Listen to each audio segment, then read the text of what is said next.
কেমন আছো তোমরা সবাই? আশা করি প্রত্যেকে ভালো আছো। আমরা আবারও আমাদের পশ্চিমবঙ্গ মধ্যশিক্ষা পর্ষদ অর্থাৎ West Bengal board of secondary এডুকেশনের যে জীবন বিজ্ঞান, সেই জীবন বিজ্ঞান ক্লাস 10-এর দশম শ্রেণীর যে জীবন বিজ্ঞানের প্রথম চ্যাপ্টার ছিল আমাদের জীবজগতের নিয়ন্ত্রণ ও সমন্বয়। আমরা আজকে চলে এসেছি প্রথম অধ্যায়ের একদম শেষ অংশে, অর্থাৎ ইতিমধ্যেই থাম্বনেল দেখে তোমরা নিশ্চয়ই বুঝে গেছো যে আমাদের আজকের ক্লাসের আলোচ্য বিষয় সেটি হলো প্রাণীদের গমন পার্ট 1। টোটাল প্রাণীদের গমন অংশটুকুকে আমরা দুটো পার্টে ভাগ করে তোমাদের সামনে উপস্থাপন করব। তো আজকে আমরা প্রাণীদের গমনের প্রথম অংশটুকু জেনে নেব। তো তার আগে কিছু কথা, সেটা হলো আমরা জীবন বিজ্ঞানের যে প্রথম অধ্যায় জীবজগতের নিয়ন্ত্রণ ও সমন্বয় সেটা প্রায় শেষ করতে চলেছি। আজকের ক্লাসটা খুবই ইন্টারেস্টিং হতে চলেছে। ইতিমধ্যেই তোমরা বোর্ড দেখেই বুঝতে পেরে গেছো। শুধু একবার বোর্ডের দিকে তাকাও, কথা কম হবে, বোর্ডেই কথা বলবে আজকে। সমস্ত প্রাণীদের যে গমনগুলো আছে আজকের ক্লাসে, চলো একে একে আমরা প্রত্যেকটি প্রাণীর গমন পদ্ধতি, তাদের গমনাঙ্গের নাম সম্পর্কে জেনে নেব। তো আজকের যে জীবন বিজ্ঞান ক্লাস, সেই ক্লাসে আমরা কি কি শিখব এক নজরে দেখে নাও। আমরা প্রথমেই শিখব গমন কাকে বলে, তারপরে জানব গমনের উদ্দেশ্য কী, তারপরে কয়েকটি এককোষী প্রাণী তোমাদের সিলেবাসে আছে, যার মধ্যে অ্যামিবা রয়েছে, প্যারামেসিয়াম রয়েছে, ইউগ্লিনা রয়েছে, তাদের গমনাঙ্গের নাম, গমন পদ্ধতির নাম নিয়ে আলোচনা করব আমরা। সেই সঙ্গে পরবর্তীতে আছে মাছ, জলচর প্রাণী মাছ, সেই মাছের সন্তরণ পদ্ধতিতে গমন নিয়ে আলোচনা, এবং তারপরে পাখি, বিশেষ করে পায়রা, সেই পাখির তোমার উড্ডয়ন পদ্ধতি যেটা তোমার আমাদের সিলেবাসে রয়েছে, সেগুলো নিয়ে আলোচনা করব। পরবর্তী ক্লাসে যখন পার্ট 2 নিয়ে আসব, তখন আমরা মানুষের দ্বিপদ গমন সহ বিভিন্ন তোমার অস্থিসন্ধিগুলো নিয়ে আলোচনা করব। সেখানে আমরা মানুষের যে কঙ্কাল সংলগ্ন পেশি, 5 রকমের কঙ্কাল সংলগ্ন পেশি, তাদের প্রত্যেকটার উদাহরণ এবং কাজ, সেগুলো নিয়ে আমরা প্রাণীদের গমন শেষ করব। তাহলে আজকে চলো, খুব সহজ, মাধ্যমিকে এই অংশ থেকে নম্বর পাওয়া খুবই সহজ, এবং সেই সহজ এবং অপেক্ষাকৃত মানে স্কোরিং এরিয়া যেটাকে বলি আমরা, যেখান থেকে পড়লে তুমি নম্বর পাবেই, সেরকমই একটি অধ্যায়ের একটি অংশ, সেটি হলো লোকোমোশন ইন অ্যানিম্যালস, অর্থাৎ প্রাণীদের গমন। তো চলো আর কথা না বাড়িয়ে শুরু করা যাক আজকের সেই ইন্টারেস্টিং, সুন্দর, পরিচ্ছন্ন একটি ক্লাস। প্রথমেই আমরা শুরু করে জানবো সেটা হচ্ছে প্রাণীদের গমন কাকে বলে। না, আমরা মনে করে দেখো যে উদ্ভিদ চলন যখন পড়াচ্ছিলাম, তখন কিন্তু সেখানেই গমন কাকে বলে সংজ্ঞাটা বলে দেওয়া হয়েছিল।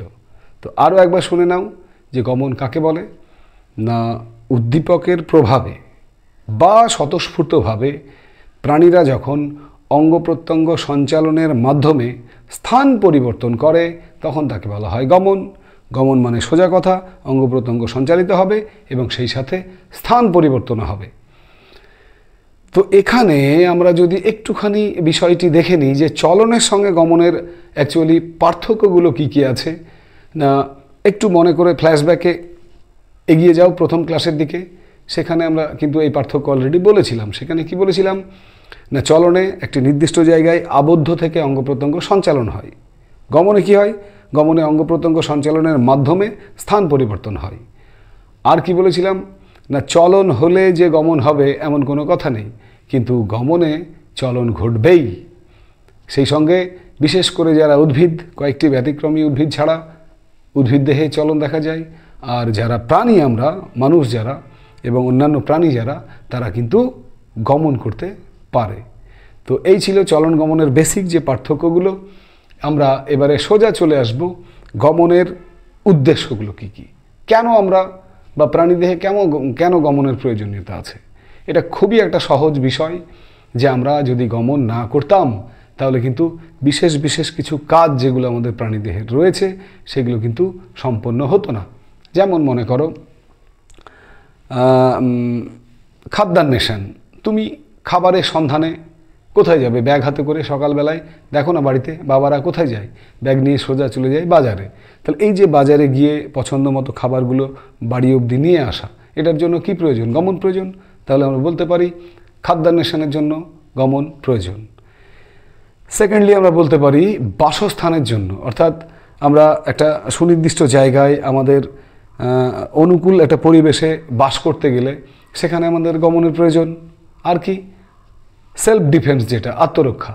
কোনো হঠাৎ করে তোমাকে মনে করো একটা সাপ তোমার পিছনে ধাওয়া করলো, বা কোনো একটা গরু মনে করো তোমাকে তাড়া করলো, তুমি কি করবে? সেখান থেকে পলায়ন করবে, পালিয়ে যাবে। তাহলে এই যে সেলফ ডিফেন্স, যেটা আত্মরক্ষা, এটার জন্যও কিন্তু আমাদের গমনের প্রয়োজন রয়েছে। এছাড়াও ওই যে বললাম তোমার নিরাপদ আশ্রয়ের সন্ধান, তোমার প্রজননের জন্য সঙ্গিনী নির্বাচন এবং নির্দিষ্ট যে স্থান রয়েছে সেখানে যাবার জন্যও গমনের প্রয়োজন। এগুলো হচ্ছে আমাদের গমনের উদ্দেশ্য। তাহলে পরীক্ষায় যদি আসে যে প্রাণীদের গমনের কী কী প্রয়োজনীয়তা আছে বলো, তখন আমরা কি বলবো? না, প্রাণীদের গমনের উদ্দেশ্যগুলো হলো খাদ্যান্বেষণ, ছড়িয়ে পড়া, আত্মরক্ষা, প্রজনন, নিরাপদ আশ্রয় খোঁজা, এগুলো সবই হচ্ছে গমনের উদ্দেশ্য। ক্লিয়ার? এবারে আমরা আর মুখে বলবো না, এবারে আমরা সোজা চলে যাব আমাদের বোর্ডে। দেখো এখানে বেশ কিছু প্রাণীদের গমন পদ্ধতি অলরেডি তোমরা দেখতে পাচ্ছ। প্রথম যে ছবিটি আছে আমাদের সিলেবাসের প্রথম প্রাণীদের গমনে যেটি আছে সেটি হলো অ্যামিবার গমন। তো এসো আমরা একবার দেখে নেব অ্যামিবা, যেটা কিনা একটা এককোষী প্রাণী, সেই অ্যামিবা কিভাবে তার গমন পদ্ধতি সম্পন্ন করে, অর্থাৎ অ্যামিবা গমন করে কিভাবে। তো এখান থেকে আমাদের পরীক্ষার জন্য প্রথমেই যেটা জানতে হবে সেটা হলো অ্যামিবার গমন অঙ্গের নাম কি। অ্যামিবার গমন অঙ্গের নাম হলো সিউডোপোডিয়া। সিউডোপোডিয়া, বা যেটাকে আমরা বাংলায় বলি ক্ষণপদ। কি বলি? ক্ষণপদ। এটা হচ্ছে অ্যামিবার গমন অঙ্গ। আর অ্যামিবা তার ক্ষণপদের সাহায্যে যে গমনটা সম্পন্ন করে তাকে আমরা বলবো অ্যামিবয়েড গমন। কি বলবো? অ্যামিবয়েড গমন। মনে থাকবে। এবারে অ্যামিবার গমন পদ্ধতি, অ্যামিবা গমন ঘটায় কিভাবে, না এখানে একবার চলে এসো। দেখো অ্যামিবা একটা এককোষী প্রাণী, আমরা জানি। সেই এককোষী যে অ্যামিবা, তার ঠিক দেহের মধ্যেখানে আছে একটা সুস্পষ্ট নিউক্লিয়াস। এখানে রয়েছে একটা কি রয়েছে? নিউক্লিয়াস। আর অ্যামিবার যে সাইটোপ্লাজমগুলো, অর্থাৎ পর্দা ঘেরা অ্যামিবার যে বহিরাবরণ, তার ভেতরের যে সাইটোপ্লাজম, সেই সাইটোপ্লাজমকে আমরা দুটো ভাগে ভাগ করতে পারি। একটা যেগুলো ভেতরের দিকে আছে, সেই ভেতরের অংশটাকে আমরা বলি এন্ডোপ্লাজম। এন্ডোপ্লাজম তোমরা জানো, এন্ডো মানে হচ্ছে বাহির, মানে বাইরের দিকের অংশ। সরি, এন্ডো মানে ভেতর, অর্থাৎ ভেতরের দিকের অংশ, কোষের মাঝখানের অংশ। আর যেগুলো বাইরের দিকে সাইটোপ্লাজম রয়েছে, সেই সাইটোপ্লাজমগুলোকে আমরা বলবো একটোপ্লাজম। কি বলবো? একটোপ্লাজম। তাহলে আমরা কি দেখলাম? একটা এককোষী অ্যামিবা, তার মাঝখানে রয়েছে একটা নিউক্লিয়াস, এবং কোষের বাইরের দিকে যে পাতলা স্তরের অস্বচ্ছ সাইটোপ্লাজমগুলো থাকে তাকে বলা হয় একটোপ্লাজম, বাইরের দিকে সাইটোপ্লাজম। আর যেটা নিউক্লিয়াসের সংলগ্ন সাইটোপ্লাজম, যেটা দানাদার ঘন, সেই সাইটোপ্লাজমটাকে বলা হয় এন্ডোপ্লাজম। এন্ডো মানে ভেতর, একটো মানে বাহির। বোঝা গেল?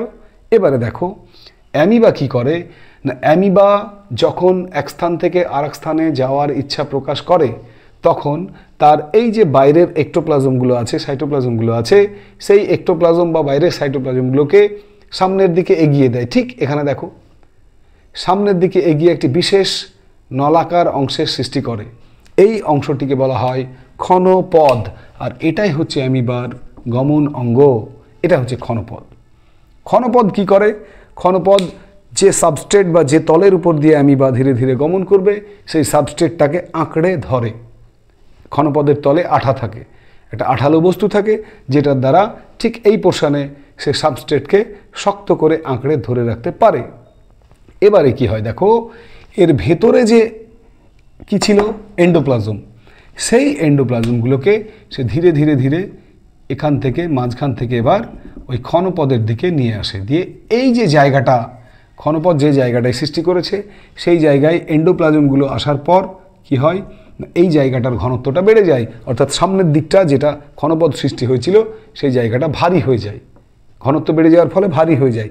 তখন পেছনের দিকে যে হালকা অংশটা সেটাকে সে ধীরে ধীরে ধীরে টেনে কি হয় সামনের দিকে সংকুচিত করে, ফলে এই যে দেখো ডটেড যে এরিয়াটুকু এই অংশটুকু কিন্তু ধীরে ধীরে ধীরে কমে গিয়ে এই বর্ডারটা বাতিল হয়ে এখন যে নতুন বর্ডারটা তোমরা দেখতে পাচ্ছ, অর্থাৎ এই অংশটুকু অ্যামিবা গুটিয়ে নিয়েছে।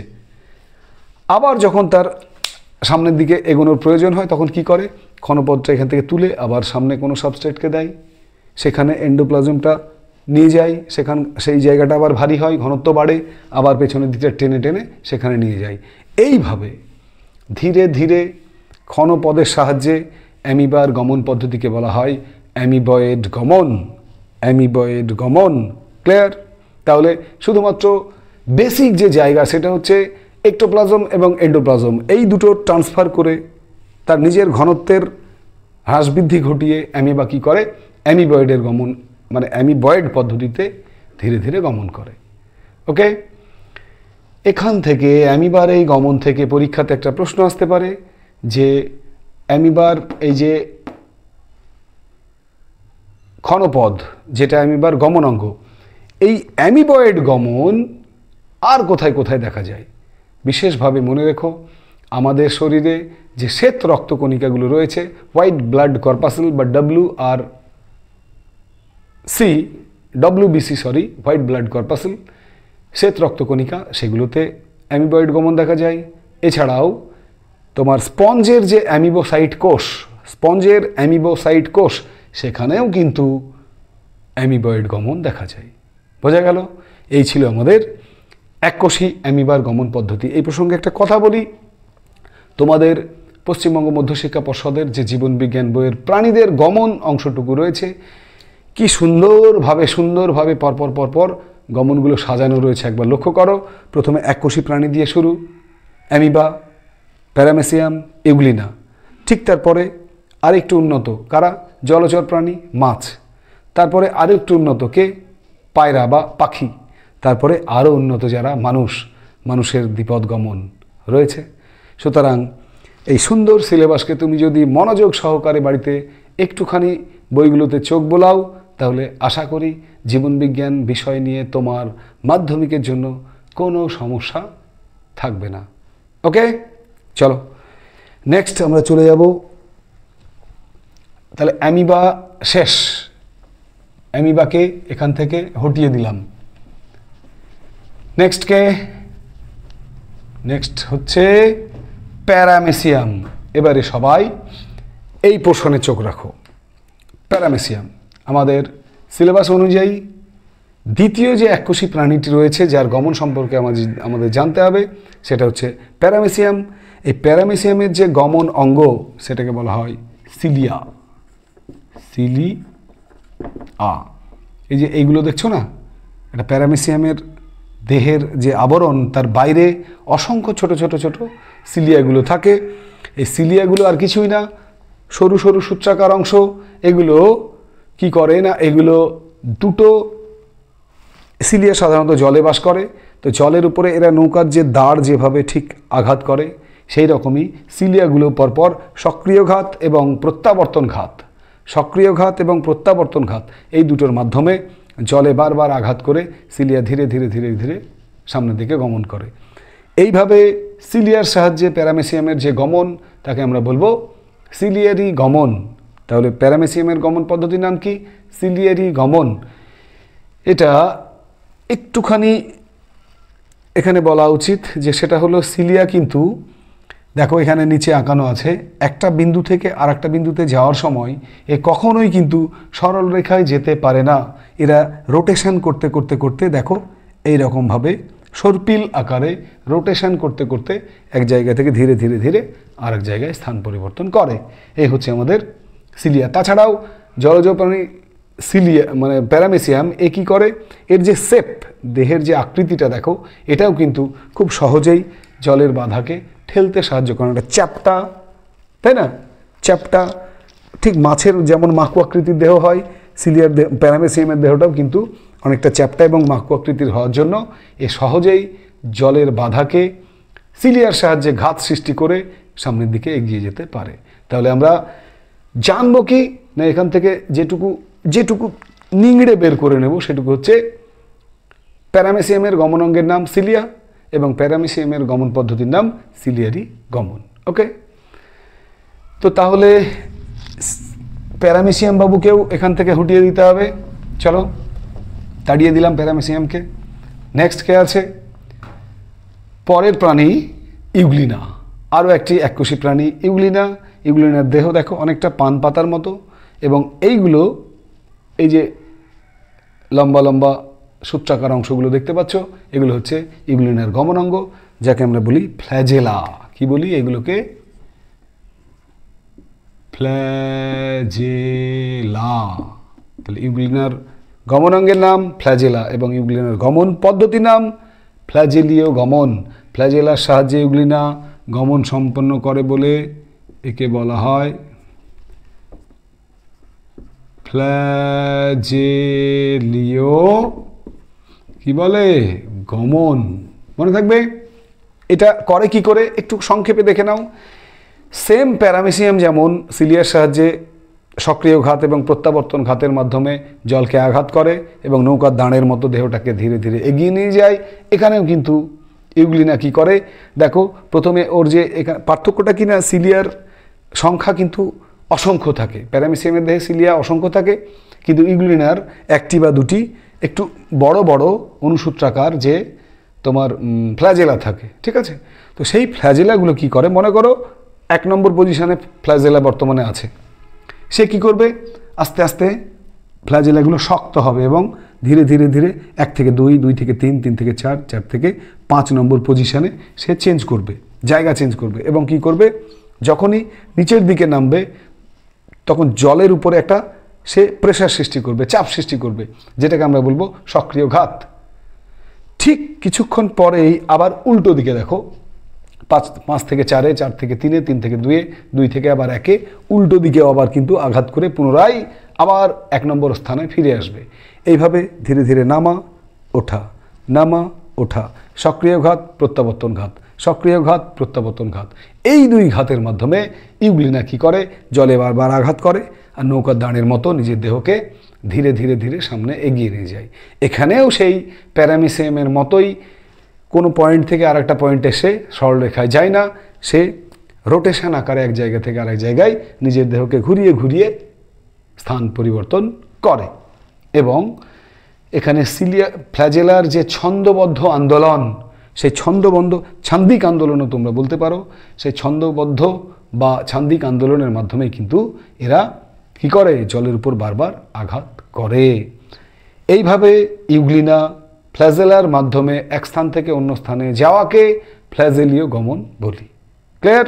তাহলে আমাদের প্রাণীদের গমন এই অংশে যে 3টি প্রাণীর গমনের কথা, মানে বিশেষ করে এককোষী প্রাণীর গমনের কথা আমরা এতক্ষণ আলোচনা করলাম, সেই প্রাণীগুলো কি কি? Amoeba, paramecium, euglena. ক্লিয়ার?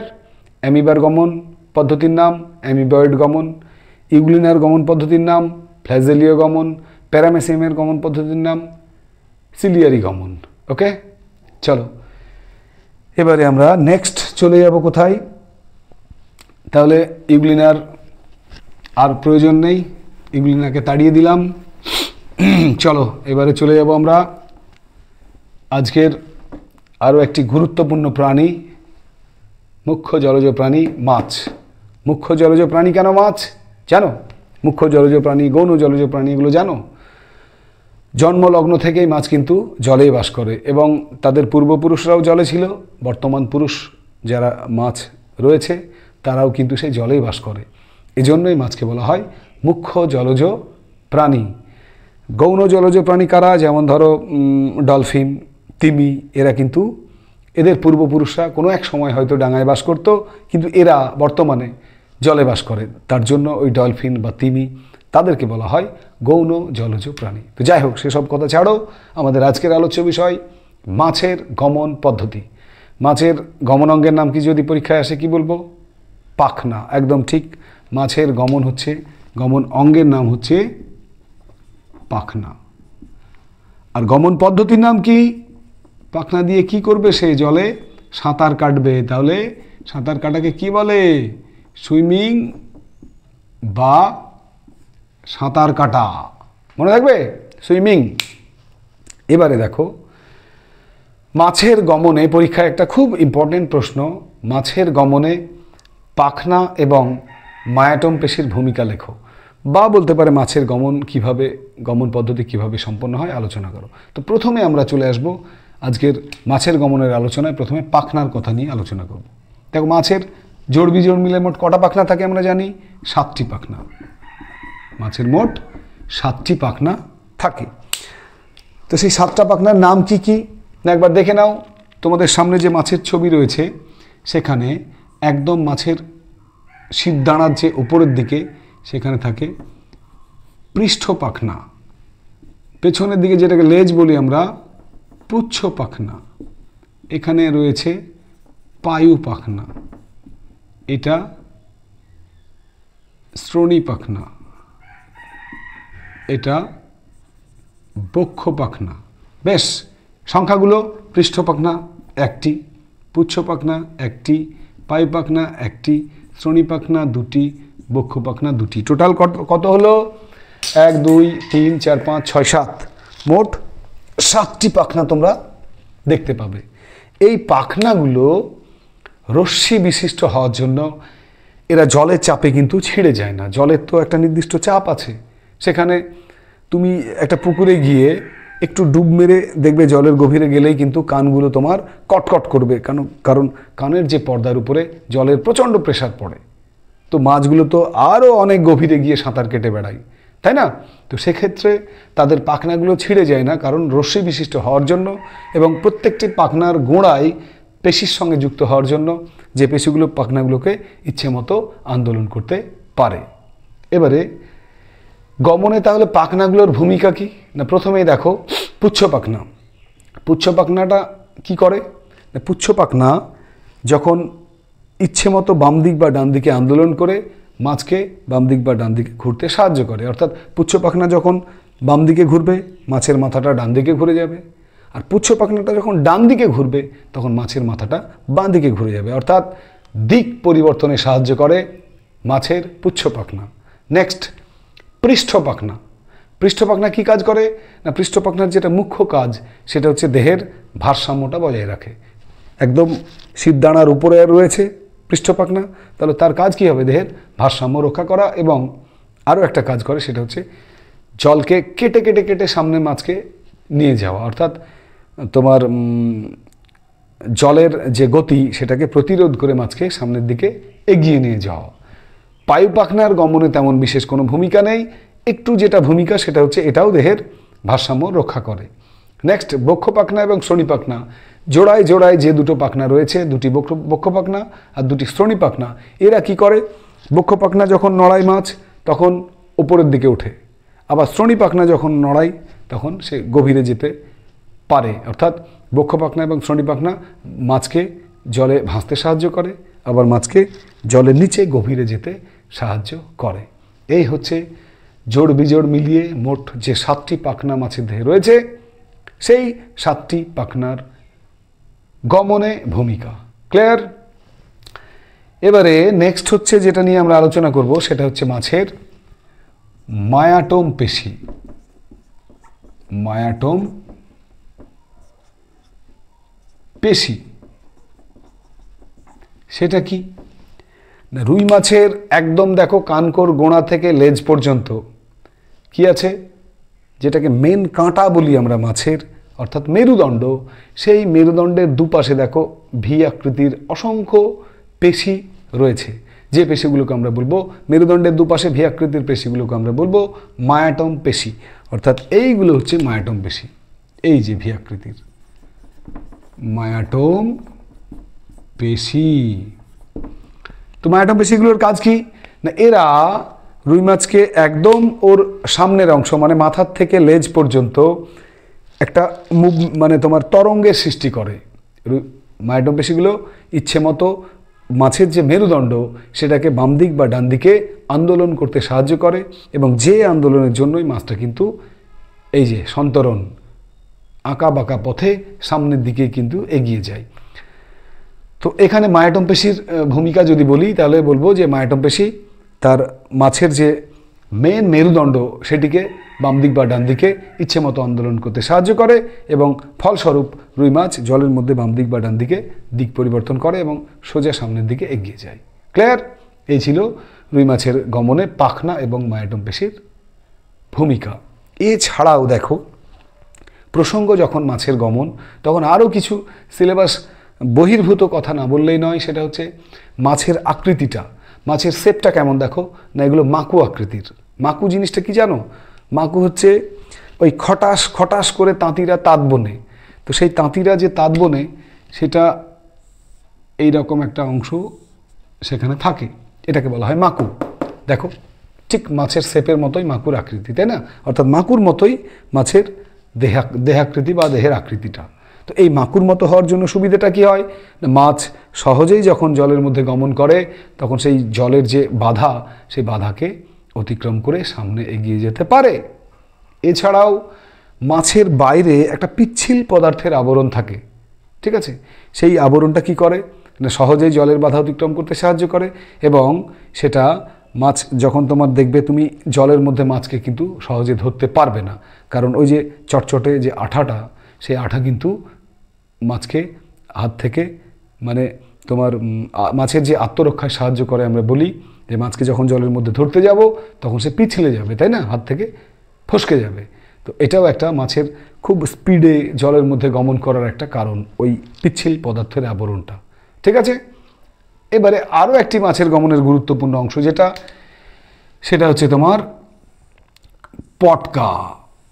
একটা পটকা নিশ্চয় যারা বিশেষ করে মায়েরা যখন মাছ কাটে বাড়িতে, সেই সময় তোমরা নিশ্চয় লক্ষ্য করেছ মাছের পেটের ভেতরে একটা পটকা থাকে। তো এই পটকারও কিন্তু একদম সক্রিয়ভাবে ডাইরেক্টলি মাছের গমনে কিছু ভূমিকা রয়েছে। তো এক্ষেত্রে একটুখানি জেনে নাও যে মাছের গমনে পটকার কি ভূমিকা। না, পটকাটা দুটো চেম্বারে বিভক্ত। একটা হচ্ছে পটকার সামনের যে প্রকোষ্ঠ, তাকে আমরা বলবো রেড গ্রন্থি, আর পেছনের যে প্রকোষ্ঠ সেটাকে আমরা বলবো রেটিয়া মিরাবিলিয়া। রেটিয়া মিরাবিলিয়া কি কাজ? রেড গ্রন্থির কাজ হচ্ছে এটা রক্তজালকপূর্ণ অংশ, এখানে কার্বন ডাইঅক্সাইড গ্যাস তৈরি হয়। যখন তৈরি হয় পটকাটা ফুলে ওঠে। পটকা ফুলে উঠলে কী হবে? মাছের দেহটা হালকা হয়ে যাবে, মাছটা জলের উপরে ভেসে উঠবে। আর পেছনের যে প্রকোষ্ঠ রেটিয়া মিরাবিলিয়া, এই রেটিয়া মিরাবিলিয়া কী করে? ওই গ্যাসকে শোষণ করে। আর যখনই সে গ্যাসগুলোকে শোষণ করবে তখন পটকাটা কী হবে? এই যদি গ্যাসগুলোকে শোষণ করে নেয় পটকাটা চুপসে যাবে। আর পটকাটা চুপসে গেলেই কী হবে? সে ধীরে ধীরে ধীরে জলের গভীরে নামতে থাকবে। তাহলে এইভাবে পটকা কি করে না, জলের আপেক্ষিক গুরুত্ব কমিয়ে বা বাড়িয়ে মাছকে জলে ভাসতে বা ডুবতে সাহায্য করে। এই জন্য একটা নামও আছে পটকার। পটকার একটি বিশেষ নাম রয়েছে, সেই নামটি হলো জলস্থিতি অঙ্গ। জলস্থিতি অঙ্গ বলা হয় পটকাকে। তাহলে এই সব মিলিয়ে হচ্ছে রুই মাছ বা মাছের গমন। কি কি বললাম আমরা? মাছের গমনে কোন কোন অংশের কথা বললাম? পাখনা প্রধান অংশ, যেটা হচ্ছে মাছের প্রধান গমন অঙ্গ। তারপরে কি বললাম? মায়োটম পেশি। আর কি বললাম?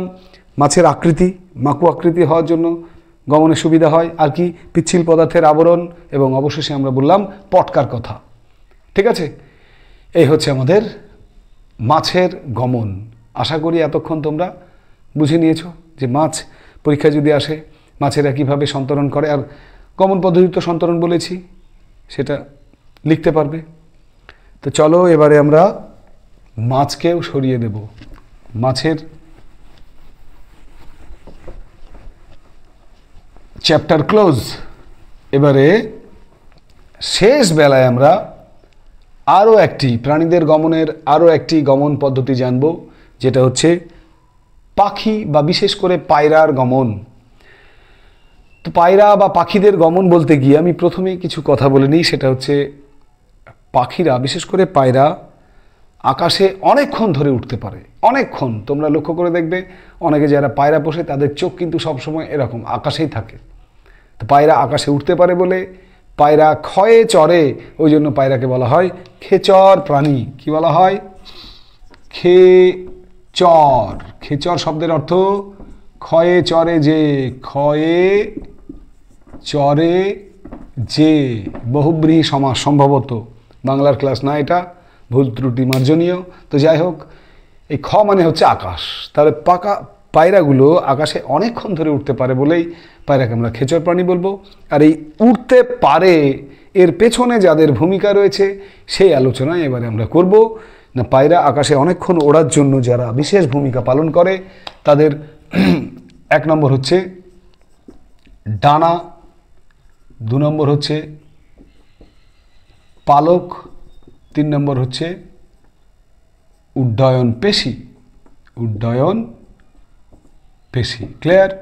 ডানা, পালক এবং উড্ডয়ন পেশি। তো চলো প্রথমে আমরা আলোচনা করব ডানার কথা।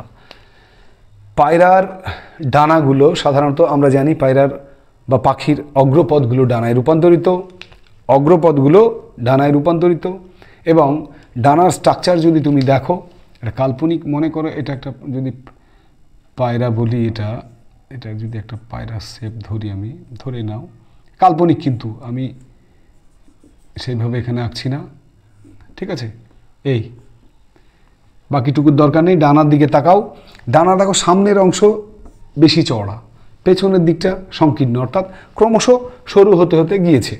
এই শেপের জন্য কি হয়, পায়রার সামনের দিক চওড়া, পেছনের দিক সরু হওয়ার জন্য সে কিন্তু খুব সহজে বাতাসের মধ্যে ডানাগুলোকে ঝাপটাতে পারে।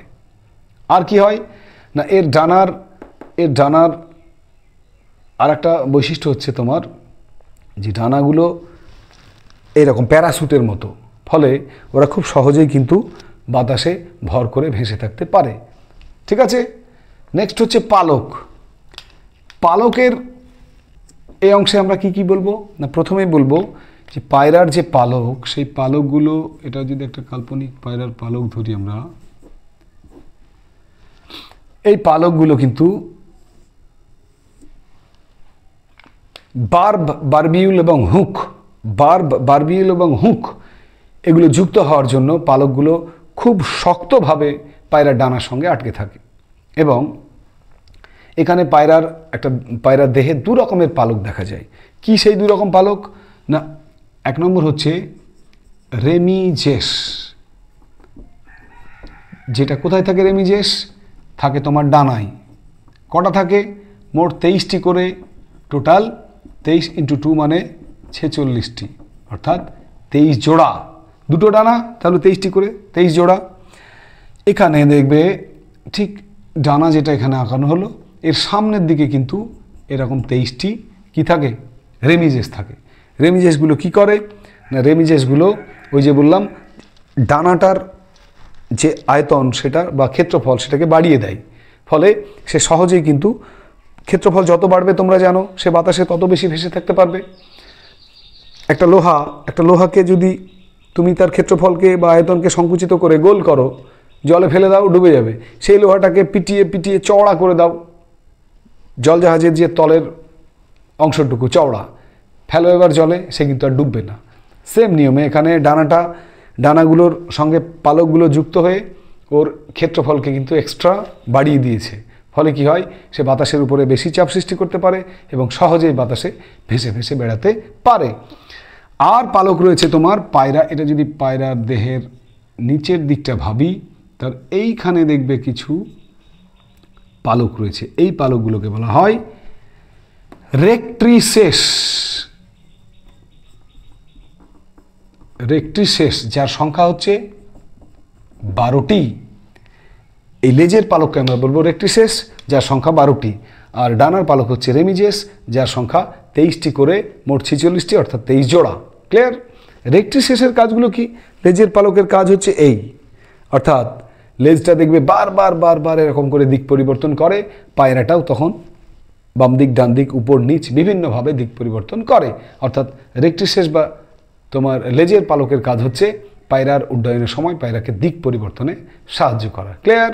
তাহলে প্রথমে আমরা বললাম ডানার কথা, তারপরে বললাম তোমার ডানার পালকের কথা। এবারে আমরা পায়রার বা পাখির উড্ডয়নে 3 নম্বর যে পয়েন্ট কি ছিল, উড্ডয়ন পেশির ভূমিকা। এখানে দেখো পায়রার দেহে 3 ধরনের উড্ডয়ন পেশি বর্তমান। কি কি সেই তিনটে উড্ডয়ন পেশি? এক হচ্ছে পেক্টোরালিস মেজর, 2 হচ্ছে পেক্টোরালিস মাইনর এবং 3 হচ্ছে কোরাকোব্র্যাকিয়ালিস।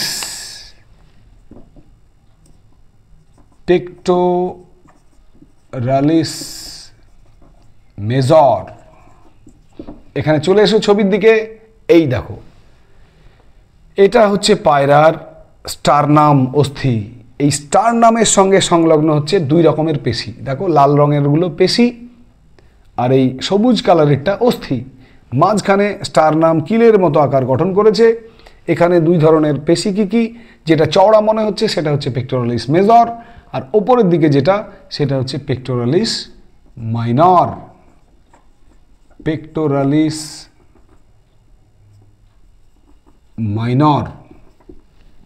3 নম্বর হচ্ছে কোরাকোব্র্যাকিয়ালিস। এই 3 ধরনের পেশি কি এগুলো? এগুলো হচ্ছে উড্ডয়ন পেশি। এই 3 প্রকার পেশি কিন্তু পায়রাকে উড্ডয়নের সময় বারবার তার ডানাগুলোকে ওপর নিচে আন্দোলিত করতে সাহায্য করে। বিশেষ করে একটুখানি মেকানিজমটা বুঝে নাও। এই যে পেক্টোরালিস মেজর, এরা কি করে? এরা এরা যখন সংকুচিত হয় তখন ডানাকে ওপর থেকে নিচের দিকে নামিয়ে দেয়। এই ডানার যে অস্থি সেটাকে নিচের দিকে টেনে ধরে। পেক্টোরালিস মেজর যখন সংকুচিত হয় তখন ডানাগুলোকে টেনে ধরে, ফলে ডানা নিচের দিকে নামে, পায়রা কিছুটা এগিয়ে যায়। আবার পেক্টোরালিস মাইনর যেগুলো দেখো, এই মাইনরগুলো যখন সংকুচিত হয় তখন এই বাহু দুটো কী হবে? ওপরের দিকে উঠে যাবে। অর্থাৎ পেক্টোরালিস মেজর সংকোচনের ফলে ডানা নিচে নেমে আসে, পেক্টোরালিস মাইনর সংকোচনের ফলে ডানা উপরে উঠে যায়। বারবার এইভাবে ডানাগুলো ওঠানামার ফলেই কিন্তু পায়রা বাতাসের গায়ে কী হয়?